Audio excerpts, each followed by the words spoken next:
pièce d'or a survécu à des guerres, des crises, des mutations économiques. Et elle vaut aujourd'hui bien plus qu'en 1990. Dieu mène à la découverte de l'histoire fascinante du souverain britannique, une des pièces d'or les plus célèbres au monde. Tout commence en 1489 sur Henri VII, juste après la guerre des Deux Roses qui a possédé pendant 30 ans les maisons royales de Lancaster et de York. Le nouveau roi d'Angleterre, issu de la maison de Lancaster, et Marie-Elisabeth de York, vous montrer l'unité de l'Angleterre et affirmer son pouvoir. Pour ce faire, il crée le souverain, la plus grande pièce d'or jamais produite en Angleterre. Sur l'avers, le monarque Henri VII est assis sur son trône, tenant dans ses mains l'orbe et le sceptre, deux symboles de son autorité à la fois terrestre et divine. Puis, au fil des siècles, les portraits évoluent. Et à partir de George III, le trône disparaît, remplacé par des moustons royaux. Chaque ère raconte ainsi une nouvelle page de l'histoire britannique gravée dans l'or.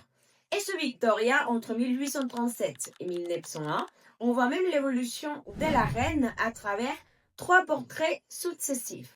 Chaque effigie racontant à la fois l'histoire d'une femme et d'une époque. Plus proche de notre temps, sous Elisabeth II, ce ne sont pas moins de 5 portraits successifs qui racontent le plus long règne de l'histoire britannique. Avec une longévité exceptionnelle de 70 ans entre 1952 et 2022. Avec chaque roi, une autre tradition se poursuit, celle de l'alternance du profil d'un souverain à l'autre. Son portrait regarde donc à gauche, dans la direction opposée à celle de sa mère, comme le veut la coutume de cette pièce d'or riche en histoire. Mais la vraie star, c'est le dessin du revers, où on trouve Saint Georges terrassant le dragon. Ces motifs, gravés en 1817 par le médailleur Benedetto Pistrucci, n'a presque pas changé en plus de 200 ans. C'est un chef-d'œuvre symbolique inspiré par un chevalier légendaire qui aurait vaincu un dragon pour sauver une princesse condamnée en sacrifice. Son histoire devenue symbole du triomphe, du bien sur le mal et du courage face à l'adversité